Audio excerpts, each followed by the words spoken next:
فصل پنجم د بویز قرار آخرین فصل این سریال باشه و طبق گفته سازنده سریال قرار همه چیز تموم بشه، نه یه پایان معمولی، یه پایان خونین.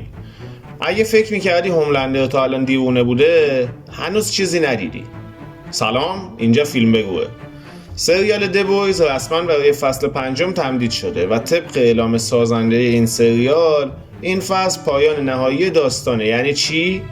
یا هوملندر میمیره یا دنیا. بیاین واقع بین باشیم. الان آخر فصل چهارمه.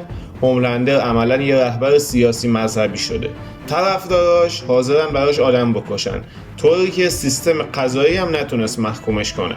پس ما با یه سوپر هیروی کنترل نشده طرفیم که از نظر قدرت تقریبا شکست ناپذیره.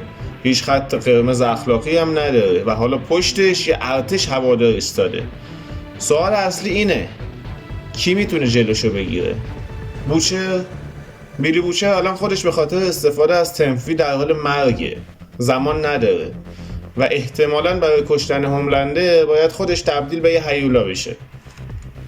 هوملندر حالا دیگه فقط یه سوپر هیرو نیست، یه ایدئولوژیه، یه جریان فکریه و اگه دقت کرده باشی سریال از همون فصل اول داشت ما رو برای این نقطه آماده میکرد.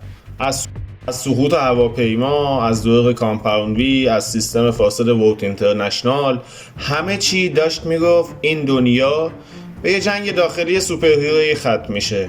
و حالا یه سوال جدی، اگه پایان سریال این باشه که هوملندر پیروز میشه چی؟ چون یادمون نره د بویز هیچ وقت یه پایان خوش کلاسیک نداشته. پس الان ما چی کار میکنیم؟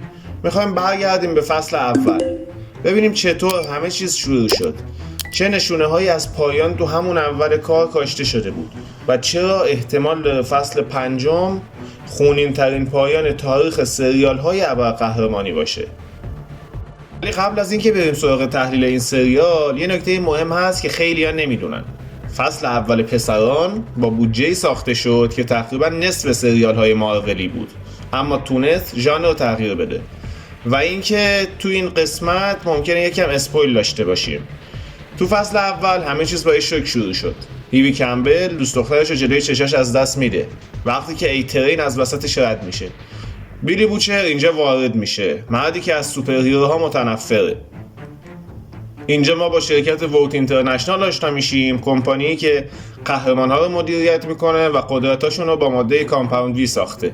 و در رأس همه هوملندر، یه قهرمان ظاهری و یه هیولای واقعی. اوج فصل کجاشه؟ سقوط هواپیما، لحظه‌ای که میفهمیم این آدم هیچ مغزی نداره. همینجا فصل رو تموم میکنیم. الان همسر بوچر زنده است و از هوملندر یه بچه داره. میریم برای فصل دوم. فصل دوم تمرکزش روی جنگ رسانه‌ایه.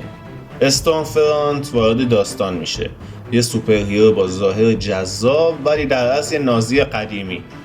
هوملندر کم کم کنترل روانیشو از دست میده، وابستگی شدیدی میگیره به تایید مردم، نیاز بیمارگونه به عشق و ترس از بی‌اهمیت شدن.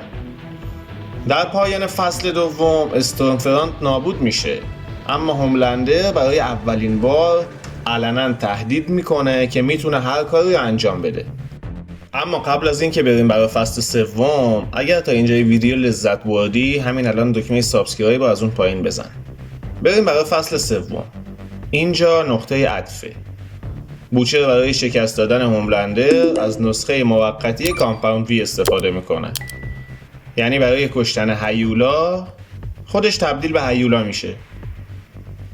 ورود سولجر بچه خوشگل بوی تعادل و قدرت رو تغییر میده، ولی در نهایت هیچ کس جرئت نمیکنه کار هوملندر رو تموم کنه.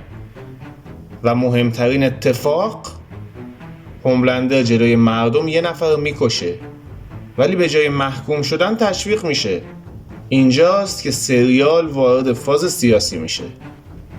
تو فصل چهارم هوملندر فقط یه سوپر هیرو نیست، از نظر خودش یه رهبره. طرفداراش هر روز افراطی تر میشن، کشور دو قطبی میشه. از اون طرف بوچر به خاطر استفاده تمپوی در حال مرگه، زمانی هم نداره و حالا همه چیز آماده یه جنگ نهاییه. اگه مسیر هوملندر رو نگاه کنیم، اول یه قهرمان محبوب بوده، بعد یه خودشیفته، بعد یه تهدید و حالا یه دیکتاتوره. و خطرناکترین چیز اینه که الان خودش تنها نیست، یه جنبش پشتشه. حالا به نظر من 3 سناریو رو میتونیم پیش بینی کنیم. سناریوی اول، بوچر احتمالاً آخرین قدرتش رو خرج میکنه و هر دوتاشون نابود میشن. یه پایان غم انگیز ولی کامل. سناریوی دوم، تنها کسی که ممکنه بتونه جلوی هوملندر رو بگیره پسرشه.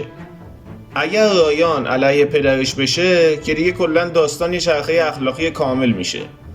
یه پایان پدر و پسری زیبا.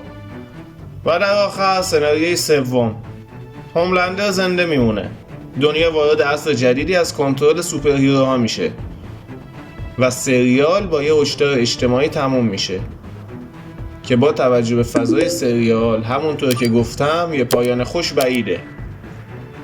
برای اون دسته از بچه‌هایی که تازه میخوان این سریال رو نگاه کنن، سریال The Boys تبدیل شد به یکی از بزرگترین آثار آمازون پرایم با بودجه‌ای حدود 10 تا 15 میلیون دلاری برای هر اپیزود در فصل‌های اخیر، با امتیاز IMDb حدوداً 8 تا 7. خب اگه از فصل اول یه چیزی یاد گرفته باشیم چیه؟ اینه که دنیا با سخنرانی درست نمیشه، با خون تموم میشه. من که نظرمو گفتم، تو هم نظرتو برام کامنت کن. بوچر میمیره یا هوملندر؟ و اگه میخوای وقتی فصل 5 اومد تحلیل قسمت به قسمتشو از دست ندی، لایک و سابسکرایب یادت نره. فیلم بگو رفیق فیلمباز شماست و همیشه لبخند بزن چون خندت قشنگه. تا ویدیوی بعدی، بدرود.